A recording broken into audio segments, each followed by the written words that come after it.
Lives of Girls Who Became Famous by Sarah K. Bolton, Section 18. Baroness Burdett Coutts. We hear, with comparative frequency, of great gifts made by men: George Peabody and Johns Hopkins, Ezra Cornell and Matthew Vassar, Commodore Vanderbilt and Leland Stanford. But gifts of millions have been rare from women. Perhaps this is because they have not, as often as men, had the control of immense wealth. It is estimated that Baroness Burdett Coutts has already given away from $15 to $20 million and is constantly dispensing her fortune. She is feeling, in her lifetime, the real joy of giving. How many benevolent persons lose all this joy by waiting till death before they bestow their gifts? This remarkable woman comes from a remarkable family. Her father, Sir Francis Burdett, was one of England's most prominent members of Parliament. So earnest and eloquent was he that Canning placed him, quote, very nearly, if not quite, at the head of the orators of the day, end quote. His colleague from Westminster, Hobhouse, said, quote, Sir Francis Burdett was endowed with qualities rarely united. A manly understanding and a tender heart gave a charm to his society such as I have never derived in any other instance from a man whose principal pursuit was politics. He was the delight both of young and old, end quote. He was of fine presence, with great command of language, natural, sincere, and impressive. After being educated at Oxford, he spent some time in Paris during the early part of the French Revolution, and came home with enlarged ideas of liberty. With as much courage as eloquence, he advocated liberty of the press in England, and many parliamentary reforms. Whenever there were misdeeds to be exposed, he exposed them. The abuses of Cold Bath Fields and other prisons were corrected through his searching public inquiries. When one of his friends was shut up in Newgate for impugning the conduct of the House of Commons, Sir Francis took his part, and for this it was ordered that he too be arrested. Believing in free speech as he did, he denied the right of the House of Commons to arrest him, and for nearly 3 days barricaded his house, till the police forcibly entered and carried him to the Tower. A riot resulted, the people assaulting the police and the soldiers, for the statesman was very popular. Several persons were killed in the tumult. 9 years later, in 1819, because he condemned the proceedings of the Lancashire magistrates in a massacre case, he was again arrested for libel. His sentence was 3 months' imprisonment and a fine of $5,000. The banknote with which the money was paid is still preserved in the Bank of England, quote, with an inscription in Burnet's own writing that to save his life, which further imprisonment threatened to destroy, he submitted to be robbed, end quote. For 30 years he represented Westminster, fearless in what he considered right, strenuous for the abolition of slavery and in all other reforms. Napoleon said at St. Helena, if he had invaded England as he had intended, he would have made it a republic with Sir Francis Burdett, the popular idol, at its head. Wealthy himself, Sir Francis married Sophia, the youngest daughter of the wealthy London banker, Thomas Coutts. 1 son and 5 daughters were born to them, the youngest, Angela Georgina, April 21, 1814, now the Baroness Burdett Coutts. Mr. Coutts was an eccentric and independent man, who married for his first wife an excellent girl of very humble position. Their children, from the great wealth of the father, married into the highest social rank, one being Marchioness of Bute, one Countess of Guilford, and the third Lady Burdett. When Thomas Coutts was 84, he married for the second time a well-known actress, Harriet Mellon, who for 7 years till his death took excellent care of him. He left her his whole fortune, amounting to several millions, feeling perhaps that he had provided sufficiently for his daughters at their marriage by giving them $500,000 each. But Harriet Mellon, with a fine sense of honor, felt that the fortune belonged to his children. Though she married 5 years later the Duke of St. Albans, 24 years old, about half her own age, At her death in 10 years, she left the whole property, some 15 millions, to Mr. Coutts' granddaughter, Angela Burdett. Only one condition was imposed, that the young lady should add the name of Coutts to her own. Miss Angela Burdett-Coutts became, therefore, at 23, the sole proprietor of the great Coutts banking house, which position she held for 30 years, and the owner of an immense fortune. Very many young men manifested a desire to help care for her property, and to share it with her, but she seems from the first to have had but one definite life purpose, to spend her money for the good of the human race. She had her father's strength of character, was well educated, and was a friend of royalty itself. Alas, how many young women, with $15 million in hand, and the sum constantly increasing, would have preferred a life of display and self-aggrandizement rather than visiting the poor and the sorrowing. Baroness Burdett-Coutts is now over 70, and for 50 years her name has been one of the brightest and noblest in England, or indeed in the world. Crabb Robinson said, she is, quote, the most generous and delicately generous person I ever knew, end quote. Her charities have extended in every direction. Among her first good works was the building of 2 large churches, one at Carlisle and another, St. Stephen's, at Westminster, the latter having also 3 schools and a parsonage. But Great Britain did not require all her gifts. Gospel work was needed in Australia, Africa, and British America. She therefore endowed 3 colonial bishoprics at Adelaide, Cape Town, and in British Columbia with $250,000. In South Australia, she also provided an institution for the improvement of the Aborigines, who were ignorant, and for whom the world seemed to care little. She has generously aided her own sex. Feeling that sewing and other household work should be taught in the national schools, as from her labors among the poor she had seen how often food was badly cooked, and mothers were ignorant of sewing, she gave liberally to the government for this purpose. Her heart also went out to children in the remote districts, who were missing all school privileges, and for these she arranged a plan of traveling teachers, which was heartily approved by the English authorities. Even now in these later years, the Baroness may often be seen at the night schools of London, offering prizes, or encouraging the young men and women in their desire to gain knowledge after the hard day's work is done. She has opened reformatory homes for girls, and great good has resulted.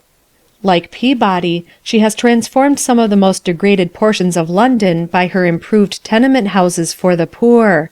One place, called Nova Scotia Gardens, the term gardens was a misnomer, she purchased, tore down the old rookeries where people slept and ate in filth and rags, and built tasteful homes for 200 families, charging for them low and weekly rentals. Close by she built Columbia Market, costing over $1 million, intended for the convenience of small dealers and people in that locality, where clean, healthful food could be purchased. She opened a museum and reading room for the neighborhood, and brought order and taste out of squalor and distress. This building she presented to the city of London, and in acknowledgment of the munificent gift, the Common Council presented her, July 1872, in a public ceremony, the freedom of the city, an uncommon honor to a woman. It was accompanied by a complimentary address, enclosed in a beautiful gold casket with several compartments.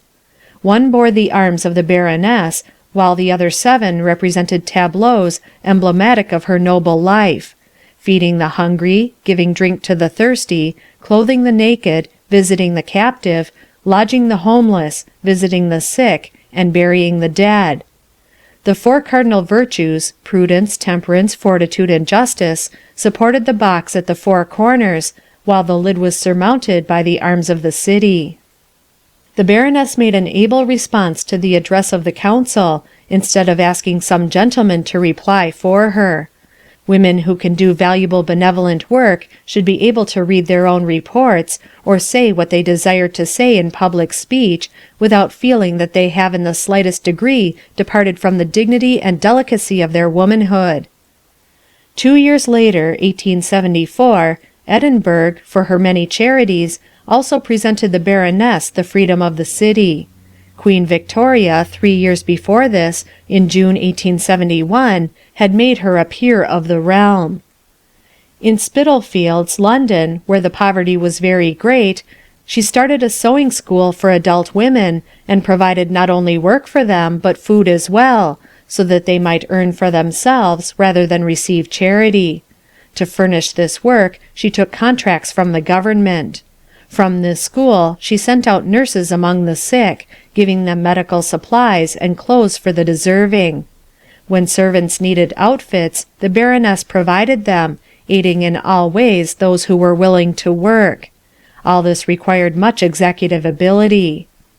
So interested is she in the welfare of poor children that she has converted some of the very old burying grounds of the city, where the bodies have long since gone back to dust, into playgrounds, with walks and seats and beds of flowers.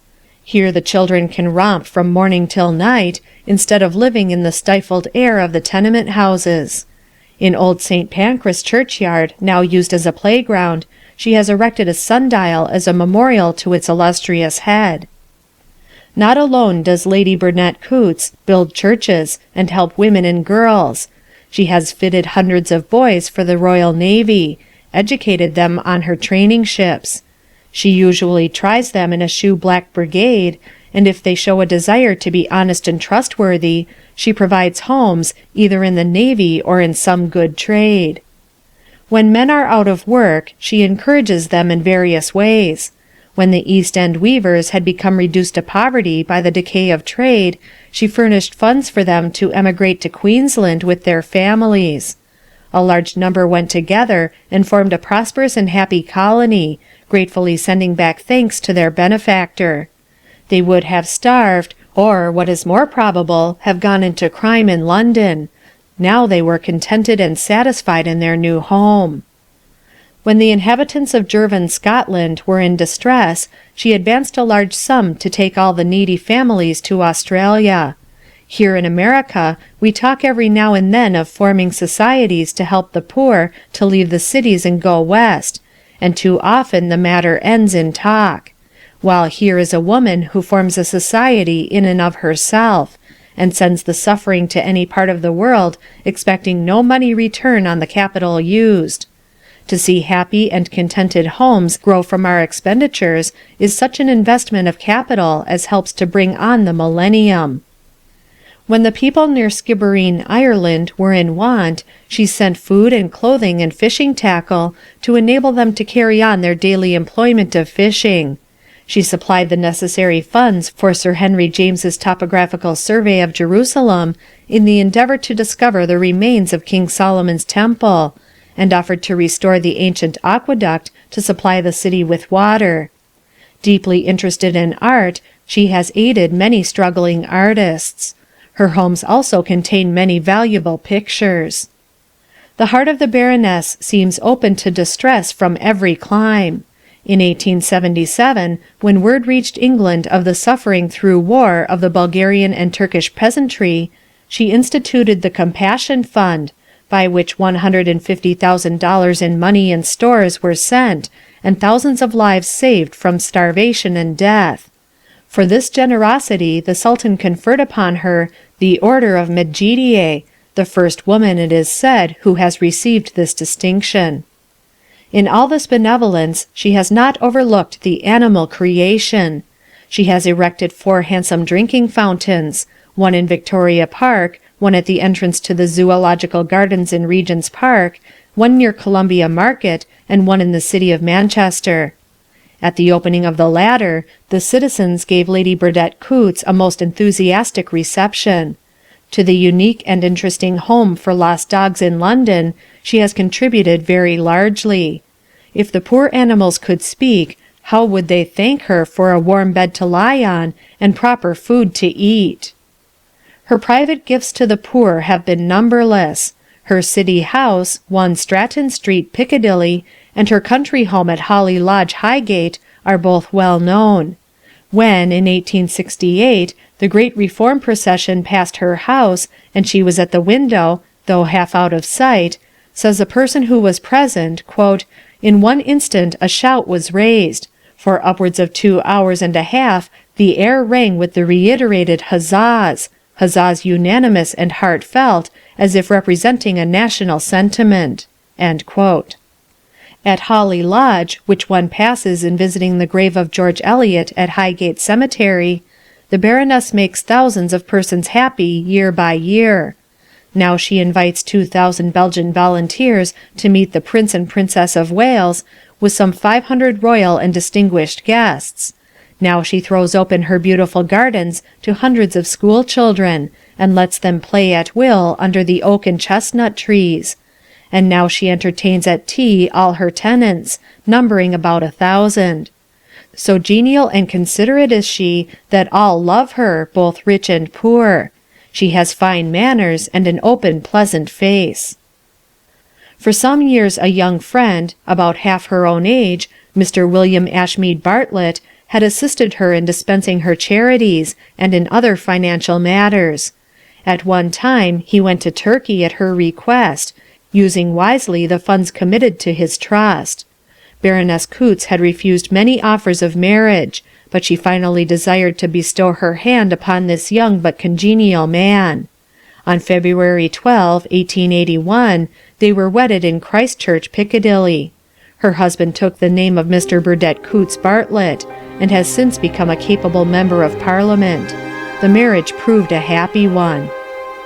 The final years of the Baroness's long, useful life were rather secluded, being spent at her London residence or at her delightful country place near Highgate, where she formerly entertained largely. On Christmas Eve in 1906, she became ill of bronchitis, and though her wonderful vitality led her to revive somewhat, she finally succumbed on December 30 at the age of 92. She was greatly beloved from the highest to the humblest citizens. Queen Alexandra sent repeated inquiries and messages. King Edward once said that he regarded the Baroness, after his mother, as the most remarkable woman in England. Her life was a link with the past, as it began during the reign of Emperor Napoleon I and witnessed the reigns of 5 British sovereigns. Throughout, it was spent in doing good. End of section 18.